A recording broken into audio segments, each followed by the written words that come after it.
Boa noite, pessoal. Sejam todos bem-vindos ao Jornal da Cidade Online. Eu sou a Camila Abdo e hoje nós temos o prazer de receber novamente o Dr. Marcelo Santana. Por quê? Porque temos mais novidades da Vaza Jato. A Revista Oeste está ligadona no que está acontecendo e nós vamos discutir as novas mensagens. Doutor, boa noite. Muito obrigada por aceitar falar conosco. Boa noite, Camila. Boa noite a todos que estão nos assistindo agora no Jornal da Cidade Online. Doutora, a Revista Oeste, na pessoa de Edilson Salgueiro, Carlo Cauti, Raquel Dias, estão com tudo e hoje eles soltaram duas vaza-jatos. A primeira e a mais importante é a respeito do gabinete paralelo de Moraes, que perseguiu Carla Zambelli com as seguintes aspas: ferrar com esta mulher. Já pergunto logo de cara, Marco Antônio Vargas, que foi juiz auxiliar do TSE na época que o Moraes estava lá, ironizou a parlamentar e ainda falou esse ferrar com esta mulher. Como o senhor vê uma frase dessa de um juiz auxiliar? Veja só, Camila, acho que a primeira coisa que nós temos que ter bem claro é que esses fatos que a Revista Oeste tem trazido, né, são fatos fortes, né, impactantes, que merecem uma investigação profunda. E, de maneira até surpreendente, a gente vê que a grande mídia não tem noticiado e não tem dado repercussão a essas mensagens aí que teriam sido divulgadas pelo ex-assessor Tagliaferro, né? Bom, é um indício muito importante, com consistência, para dar início a uma investigação sobre esse suposto gabinete paralelo. Mas, se nós levarmos em conta a reportagem e as mensagens tal como, né, as mensagens, da maneira como elas foram publicadas, esse tipo de linguajar, esse tipo de manifestação está muito longe, né, do que se espera de um magistrado, e principalmente de um magistrado auxiliar que compõe um núcleo de assessoria de uma corte superior. Excelente, doutor. Inclusive, ele diz o seguinte: vou subir aqui a mensagem na tela. Tagliaferro, esse Tagliaferro que o pessoal está colocando como coitadinho, um anjo, se divertiu bastante na perseguição, não somente da Carla, mas como vamos mostrar na outra conversa.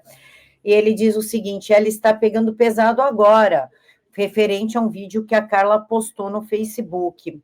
Ao que o Marcelo responde, o Marco Antônio Vargas responde, aqui, ó, boa, esse post é bom para ferrar com essa mulher. O comentário foi celebrado por Ayrton Vieira, auxiliar de Moraes, que reagiu com emoji de aplausos. Inclusive, doutor, o Tagliaferro fala, por segurança, preservei a prova no Verifact, caso ela retire. Isso demonstra um empenho em querer prejudicar a Carla, além de achar o post, encaminhar no grupo para eles, ainda salvar para ter certeza que ela será prejudicada? Olha, certamente demonstra um empenho, porque não bastasse salvar o vídeo ainda foi submetido a uma plataforma, né, que para quem nos assiste é importante que se diga, essa plataforma é uma plataforma que busca dar credibilidade e verossimilhança àquilo que nós captamos no nosso celular ou através do nosso computador. Sim, se mostra um empenho, mas me chamou muita atenção essa expressão ferrar com ela. E com relação a isso, é importante que a gente esclareça algumas coisas. Primeiro, nós podemos ter, dentro de um Estado democrático de direito, nós podemos ter investigações que ficam por determinado tempo, não infinitamente, mas por determinado tempo, sigilosas. Isso é natural, isso está dentro da democracia, está dentro da legalidade e é constitucional. Só que a investigação, mesmo quando ela tramita sob sigilo, ela observa um determinado tipo de procedimento. Ela tem um ato que a instaura, que delimita o objeto. Né? Nós vamos ter uma série de atos coordenados, descritos pela lei, seja ela a legislação processual penal, a processual civil, os inquéritos, eventualmente os inquéritos civis, ou até investigações administrativas. Mas a lei sempre vai regular o tipo de procedimento que será utilizado. E em determinadas situações muito específicas, e desde que isso seja justificado e documentado nos autos desta investigação, nós podemos ter um sigilo temporário. Ocorre que, pela maneira como as mensagens foram publicadas pela revista Oeste, o que não está 100% esclarecido até o momento, fica aparecendo, ou seja, nós temos uma impressão inicial de que havia, né, mais de uma investigação em andamento que não estava observando nenhum tipo de rito e nenhum tipo de procedimento. Essa é uma impressão inicial, e é justamente por isso que, na minha primeira fala, eu disse que esses fatos são fatos graves, são fatos que exigem esclarecimento, né? Principalmente esclarecimento por parte das pessoas que estão sendo citadas diretamente nessas mensagens. E veja só, ainda que a gente tenha uma investigação que envolva um fato gravíssimo, digamos, vamos pegar um paralelo muito distante dessas mensagens. Vamos pensar num delito de homicídio, para que a gente veja um fato realmente muito extremo. Uma pessoa que é investigada por um delito de homicídio e ainda assim que venha a ser condenada por um crime dessa natureza, ela não perde o status de um sujeito de direitos, ela não perde, né, todo o emaranhado de direitos constitucionais e direitos legais que ela goza. E não é dado ao Estado tratá-la como um objeto, não é dado ao Estado tratá-la com essa indiferença, e muito menos ao Estado um desejo de ferrar, de destruir. Não. Ainda assim, quando uma pessoa recebe uma pena, e até uma pena de prisão, repito, para nós pegarmos um exemplo muito mais extremo do que essa mensagem, né? Essa pessoa, quando ela recebe essa pena, ainda assim o Estado aplica essa pena em razão da legalidade, mas não com o propósito de ferrar, não com o propósito de destruir. Por isso que, nessa leitura inicial, essa linguagem ela fica muito distante da linguagem que se espera de um magistrado e de um magistrado auxiliar.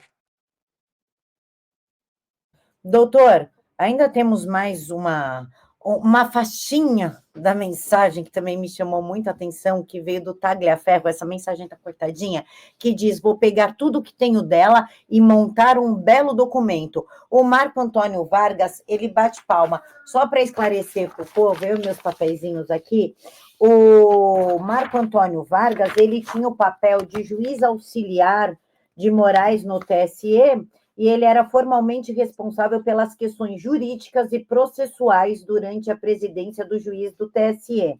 E ele é o autor da frase: beleza, só não envia a foto que dá para ver que foi obtido, que o dado foi obtido pelo TSE, ou seja, ele mandava adulterar a documentação para conferir a aparência de legalidade, e também é o autor da frase da vontade de mandar uns jagunços para pegar esse cara à força e colocá-lo em um avião brasileiro, a respeito do Alan dos Santos.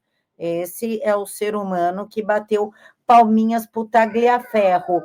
Dentre as atribuições do Tagliaferro, doutor, era obrigação dele fazer um documento completo para prejudicar a Carla Zambelli, inclusive no Dia das Mães. O Vargas comentou o seguinte: absurdo é a idiota dizer que tem orgulho da mãe, referindo-se à gravação em que a parlamentar faz uma homenagem à mãe. Tagliaferro reagiu em tom de ironia: vamos fazer uma surpresa para a diplomação. Estou documentando tudo. Como o senhor vê dois juízes auxiliares, porque não são qualquer um, são juízes auxiliares, com esse tipo de postura, ele tem o direito constitucional de montar um documento de forma informal? Veja só, é o que eu repito, de maneira informal, nós não podemos investigar ninguém. Qualquer investigação, ela deve observar parâmetros de legalidade. O que se admite numa legislação, eventualmente, é quando você tem uma denúncia, uma pequena informação muito inicial, em que você não consegue identificar devidamente a pessoa, você pode ter uma diligência inicial ou outra, simplesmente para delimitar um objeto de investigação, né? Mas depois disso, as investigações, né, que envolvam pessoas, principalmente que envolvam supressão de direitos, seja um direito de liberdade, seja um direito a diplomação, né, em razão de um pleito eleitoral, seja, né, um direito que envolva a liberdade de expressão. Investigações desse tipo, que retiram direitos, né, elas devem ser documentadas. O Estado ele não pode simplesmente usar a sua força, o seu aparato de investigar alguém, né, sem documentar isso, sem usar devidamente os instrumentos previstos na legislação, né, que deem publicidade para esses atos de investigação. Como eu disse, em alguns momentos, de maneira muito justificada, pode haver um sigilo temporário e justificado em razão de algum ato importante que deva ser praticado. Mas, fora isso, a regra é a publicidade dos atos, né? E a publicidade das comunicações entre as autoridades. Mas as mensagens que foram publicadas pela revista Oeste, elas aparentemente elas envolvem uma conversa descontraída, privada, né, dentro do gabinete e que sugere a existência de procedimentos, né, que não observam esse rigor técnico. E é por isso que essas mensagens precisam ser devidamente investigadas. Nós estamos diante de um quadro inicial, de um quadro de indícios, né, que exigem esclarecimentos. Nós não podemos tirar plenas conclusões, mas são fatos que exigem, sim, né, luz. Nós precisamos esclarecer isso. Doutor, o que dizer de um juiz auxiliar que adultera documentos, fala em jagunços e ainda chama uma parlamentar de idiota por ter orgulho da própria mãe?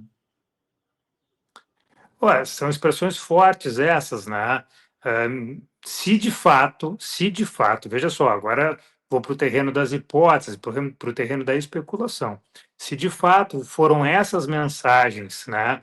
E foram essas as palavras deste magistrado, né? Se de fato foram essas palavras, não me parece, né, que isso seja compatível, né, com a função jurisdicional. Aliás, né, se nós pegarmos outros casos que foram julgados já pelas corregedorias do Poder Judiciário nos mais variados estados da Federação, ou até no próprio CNJ, nós vamos ver condutas semelhantes a essa recebendo uma punição, no mínimo, uma punição administrativo-disciplinar. Né? Mas, repito, são falas duras, fortes, que precisam ser esclarecidas. Excelente, olha, eu falando de microfone fechado. Excelente, doutor. Inclusive, olha, hoje está cheio de novidade o dia, né? Também foi visto através da Vazatoga, essa aqui é a Vazatoga 5 ou 6? 5. E diz o seguinte, que voto aditável eu autorizo. E também tem urnas eletrônicas, né? Que não está aqui na chamada. Os termos nocivos que entraram na mira do TSE em 2022.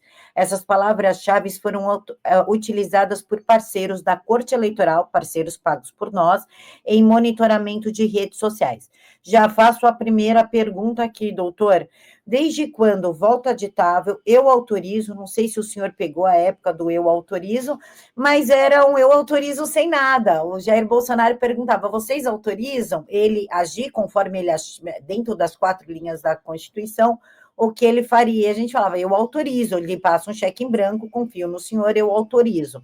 Essa era a brincadeira na época. E urnas eletrônicas, desde quando essas 3 frases são inconstitucionais ou atacam a democracia?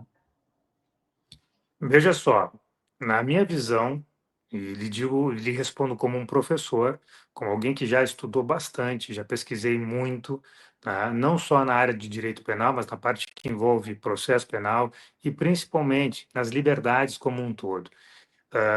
Todo cidadão, dentro de um Estado democrático de direito, ele tem sim a prerrogativa e o direito de desconfiar das autoridades. Quando a gente desconfia de uma autoridade, quando a gente desconfia de uma instituição, isso não é um ilícito. Desconfiar não é um ilícito. Né? Muito pelo contrário, isso é um exercício de direito. Eu posso não confiar no Estado, eu posso não confiar na justiça, eu posso não confiar nos advogados, né? Eu posso desconfiar, isso é um direito meu, eu tenho esse direito de desconfiar. Da mesma maneira, se nós temos um procedimento que envolve a coleta de dados de maneira eletrônica, também é um direito eu questionar se esse cenário, né, se esse tipo de método de verificação do voto, ele é o mais apropriado. Talvez não seja, talvez o mais apropriado seja retornar, né, ao voto impresso. E aí, se nós retornássemos para um voto impresso, por exemplo, certamente teriam pessoas que diriam assim: olha, vejam só, o voto impresso, né, ele é passível de fraudes também. Nós já tivemos, inclusive no passado, fraude em processos eleitorais, né? Na história do Brasil, na Primeira República, fraude no processo eleitoral quando o voto era manual, quando o voto era com a cédula eleitoral. Então não existe um sistema perfeito. E o particular ele pode duvidar das instituições. Qual é o melhor sistema? Bom, nós como nação, nós vamos descobrir, mas nós temos o direito de pensar, nós temos o direito de debater isso. Né? Isso é constitucional. Né? O que preocupa é quando você tem uma instituição se debruçando sobre as manifestações de toda uma nação, né? Usando talvez metadados, talvez usando palavras-chave para capturar leads, né? Eh, com base em palavras que não necessariamente recebem o seu verdadeiro sentido. Então, eu posso falar, eu autorizo, mas eu autorizo como uma brincadeira, eu autorizo uma determinada medida, mas não autorizo outra. Então, o conteúdo daquilo que eu quis dizer, só uma análise muito individualizada poderia dizer. Tá? E é por isso que essas mensagens publicadas pela revista Oeste, elas são preocupantes. Nós temos que saber em que medida, né, a sociedade, em que medida a população foi investigada e qual foi a base, né, os limites desta investigação, por quem foi e se de fato essas mensagens publicadas vieram do celular do, do Tagliaferro e de fato ela envolve esses interlocutores. Por essa razão, as pessoas citadas nessas mensagens, né, deveriam ser ouvidas. Excelente, doutor. Inclusive, cadê o nome do bonitão aqui? Ó? Tem o Instituto Democracia em Cheque, que nós conversamos ontem, e o Tiago Rondon, que foi analista colaborador e considerou essas palavras como discursos perigosos, e elas foram usadas como justificativa para a inegibilidade do ex-presidente Jair Bolsonaro. Qual a legalidade de tornar um presidente inelegível quando somos nós, os seus eleitores, que estamos falando isso? Me parece que essa questão deve ser debatida numa escala anterior. Né? Veja só, algumas palavras dentro do mundo jurídico elas são classificadas de uma forma ou de outra. Então, algumas palavras eu tenho como um dado certo da realidade. Por exemplo, vejam só, se eu falo assim, cadeira, quando eu falo a palavra cadeira, certamente nós dois nós vamos conseguir chegar num conceito muito claro do que é uma cadeira e do que não é uma cadeira. Se eu lhe mostrar uma garrafa, certamente você vai me dizer assim, essa garrafa não é uma cadeira. Por quê? Porque cadeira é um dado objetivo da realidade. Nós conseguimos chegar a um consenso sobre o que é uma cadeira e o que não é uma cadeira, certo? Mas quando nós falamos a palavra indevidamente, quando nós falamos a palavra perigoso, tá? Quando usamos palavras sem autorização ou eu autorizo, são expressões que nós chamamos dentro do direito, tá? Palavras com um conteúdo normativo, ou seja, o valor axiológico, né? O valor semântico daquela palavra, certo? Ele tem que ser definido dentro de um determinado contexto. Tá? Por isso que é preocupante você pegar, né, uma investigação em larga escala, usando esse recorte, né, de um dado que você não consegue mensurar de maneira objetiva da realidade, né, e trazer isso, né, como algo que deva ser investigado. Não, você precisa contextualizar de maneira muito objetiva e de maneira muito clara. Né? Para além disso, quando nós estamos dentro de uma democracia, né, e se nós queremos, de fato, completar o projeto de 1988, da Carta de 1988, que Ulisses Guimarães nos disse que era a Carta Cidadã, se a gente quer de fato completar esse projeto eleitoral, nós temos que dar um sentido muito mais amplo ao que é a liberdade de expressão. Mas ainda no momento em que o mundo vive situações muito delicadas, né? Situações de perseguição, situações em que as pessoas têm sido punidas por delito de opinião.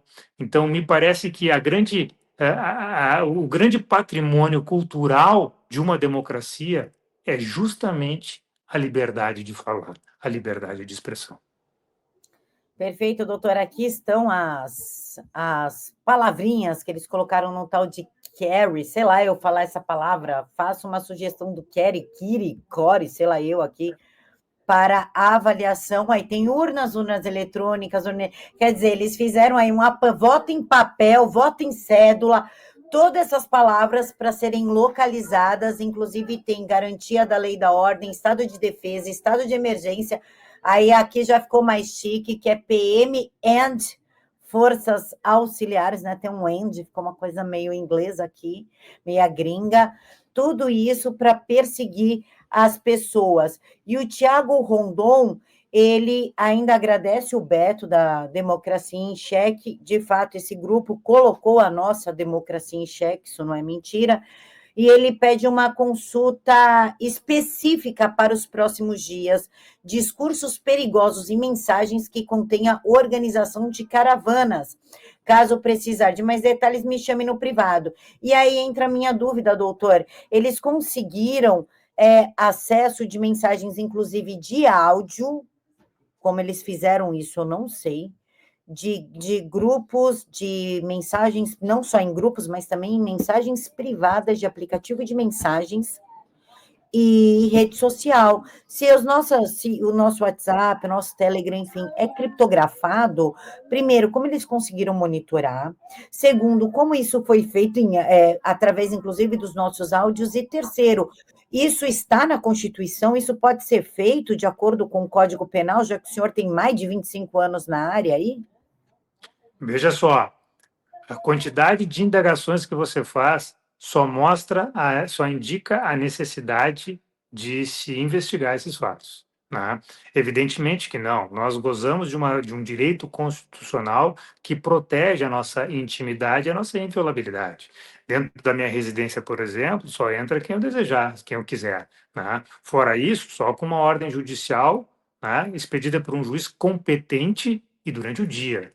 A mesma coisa são os meus dados bancários, o meu sigilo bancário, o meu sigilo fiscal, né, os meus dados telefônicos, as minhas conversas telefônicas, as minhas correspondências, sejam elas físicas, né, ou sejam por mensagens, né, os dados telemáticos. Então, tudo isso está dentro da Constituição como um direito fundamental, como direitos fundamentais.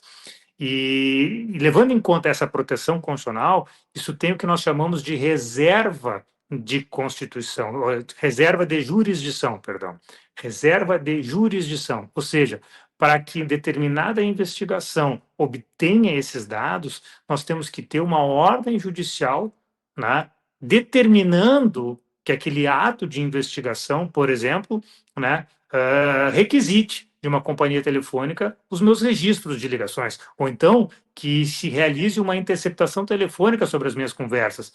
Mas tudo isso tem uma lei específica que regulamenta as hipóteses legais em que esse tipo de direito fundamental pode ser afastado.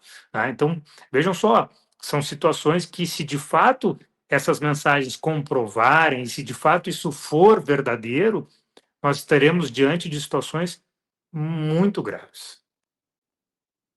Doutor, outra dúvida que eu tenho é justo ou é certo, constitucional, não sei bem formular, se é justo, certo, constitucional, dentro da Constituição, enfim, legal, nós pagarmos do dinheiro público pessoas para nos censurar e nos perseguir, como no caso do Democracia em Xeque e também da empresa Palver, que ela destinou alguns funcionários para ficar compilando mensagens consideradas potencialmente nocivas E aí vou dar uma olhada nas mensagens para ver se é algo preocupante. Eles localizavam, enviavam para o TSE, né, para os jagunços do Alexandre de Moraes, e essas pessoas acabavam sendo perseguidas, inclusive uma mensagem muito idiota que foi: dia 7 de setembro estaremos na rua. Patriotas, que vídeo lindo. Por favor, assistam até o final.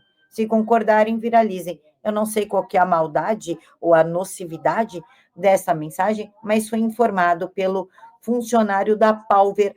É correto nós pagarmos para sermos monitorados e perseguidos? Veja só, Camila, depende. O que nós estamos diante de um cenário em que muitas peças faltam, né? É um quebra-cabeça em que várias peças desse quebra-cabeça estão faltando e a gente não está vendo, né, toda a imagem que nós deveríamos ver. Nós estamos diante de fragmentos de mensagens, algumas foram publicadas ontem, outras foram publicadas hoje, mas, pelo visto, existe um material muito maior que está ainda, né, de posse da imprensa e que talvez ainda seja divulgado. Mas, de regra, qualquer empresa que é contratada pelo poder público, seja o poder executivo, o poder legislativo ou o poder judiciário, as empresas que são contratadas e que prestam serviços ao Estado, né, e o poder judiciário, nesse caso, ele representa uma parcela desse Estado, elas são contratadas através de um determinado procedimento licitatório. E mesmo quando a legislação permite a dispensa do procedimento licitatório, o próprio procedimento de dispensa da licitação constitui, por si só, um procedimento que autoriza aquele ordenador de despesa, né, não contratar determinada, não ter que fazer um certame, ou seja, né, uma competição entre os diversos contratantes. Então, essa prestação de serviço desta empresa privada que você apresenta nessa mensagem exibida aqui na nossa tela, certamente há um contrato entre esta empresa e o Poder Judiciário. Então, nos cabe verificar, isso a Lei de Acesso à Informação nos garante também, e não só essa lei, o direito de petição nos garante, cabe nós verificarmos o contrato desta empresa e verificarmos se o objeto contratual corresponde ao serviço que foi prestado. E aí nós vamos poder responder com exatidão essa sua pergunta. Excelente, doutor. E para a gente finalizar, a última frase do Tagliaferro é: muito obrigada pelo alerta, deve ter aumentado o número de repost. Eles estão falando de um vídeo que eles pegaram num Telegram chamado Pé na Porta, passada no grupo Pé na Porta, no Telegram. Qual é a nossa segurança, doutor? Jurídica, enfim, de continuarmos usando mensagerias privadas, né, aplicativo de mensageria, se o TSE tem acesso até os nossos áudios usando uma inteligência artificial, algum tipo de algoritmo para identificar o que nós falamos, como nos prevenir a partir de agora? Veja só, na era da informação e da tecnologia que nós vivemos, né, e nessa velocidade em que a tecnologia avança muito mais rápido do que nós podemos acompanhar em termos de conhecimento, né, em termos de consciência, melhor dizendo, né, tecnicamente, nós não estamos 100% protegidos de nada, porque dificilmente o cidadão comum sabe o funcionamento, por exemplo, o pleno funcionamento dos aplicativos que ele tem dentro do seu telefone celular, por exemplo, né? Então, pesa, não só no Brasil, mas no mundo inteiro, né, diversas dúvidas sobre os limites da tecnologia. O que nos protege dentro de um Estado democrático de direito? A lei, a Constituição. É isso que nos protege. Porque se, de um lado, eu posso ter um alargamento e um uso indevido da tecnologia para fins não autorizados pela lei, A lei e a Constituição me protege do uso inadequado daquela informação. E isso, dentro do Código de Processo Penal, por exemplo, nós tratamos dentro da prova ilícita, o artigo 157 do Código de Processo Penal. Então, se eventualmente eu sou investigado e essa investigação ela é indevida, se os meus dados forem acessados sem o devido procedimento, sem a observância dos ritos legais e processuais adequados, aquela informação que foi obtida, ela não pode ser usada contra mim, é uma prova ilícita. Então, a salvaguarda que nós temos num mundo altamente tecnológico é justamente a lei e a Constituição. E é em razão disso que nós temos feito duras críticas já há bastante tempo sobre a jurisprudência que tem surgido dentro do Supremo Tribunal Federal no que se refere às regras de competência, à legalidade, ao devido processo legal, porque o que nos salva do arbítrio de um poder estatal, o que nos salva de uma acusação penal, por exemplo, indevida, é justamente a legalidade, é a lei e a Constituição. É isso que, dentro de uma democracia, também deve ser preservado. O Brasil ainda é uma democracia, doutor? Podemos considerá-lo uma democracia? Olha, essa pergunta ela guarda uma certa retórica, Num ambiente polarizado como nós temos hoje, se você perguntar para um determinado grupo, nós vamos ter uma resposta que não, que nós vivemos uma ditadura. Se você olhar para um outro grupo, você vai ter uma resposta justamente contrária, que nós não vivemos, que nós vivemos sim o Estado Democrático de Direito. O que eu acho? Nós estamos vivendo uma gravíssima crise. E mais, nós estamos observando rupturas da legalidade que não foram vistas, por exemplo, na própria ditadura militar. Eu vou dar um exemplo. Durante a ditadura militar, diversas pessoas que foram presas ainda assim conseguiram dar entrevistas dentro do cárcere. O filho do Nelson Rodrigues, por exemplo, foi preso por um crime grave, e o Nelson Rodrigues foi no programa do Flávio Cavalcante. Nesse programa, há bastante tempo atrás, o Flávio Cavalcante fez uma surpresa para o Nelson Rodrigues.